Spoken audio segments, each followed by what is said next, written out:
guys, na ulang ulit ako nagluto ng steak. Ano ba ang sumarili? Hindi alam. Wow, ang sarap ng steak ko guys. Eh.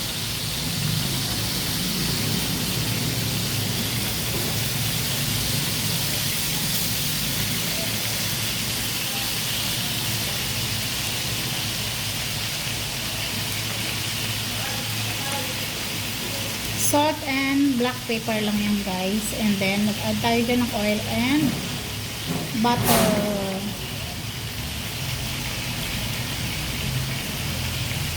Tapos later, maglalagay tayo ng garlic. Pampabang at pampalas.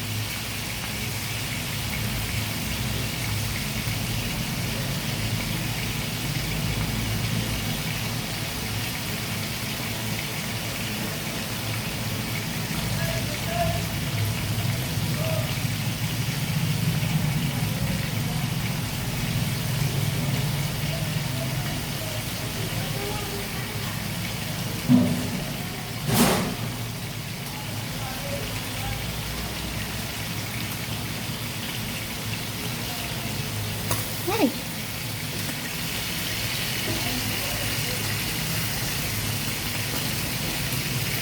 Sarap na sarap sila sa ganyan guys. Lalo na pag hinihiwa mo.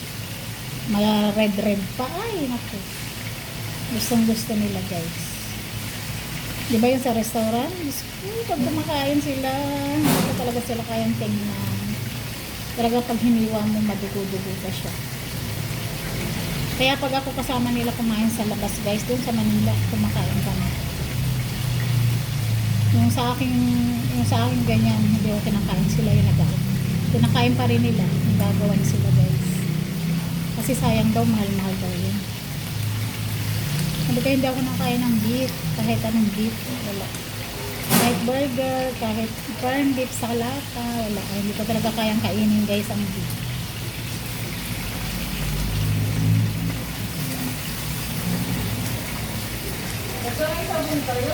Hindi alam. Hindi ko alam. Maganda tayo guys ng garlic.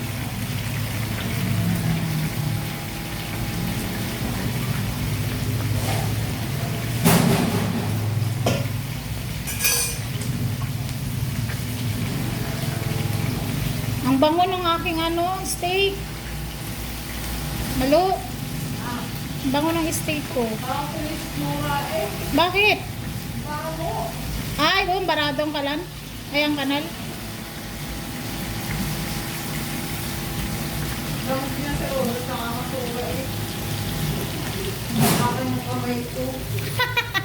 Hinawakan lang naman.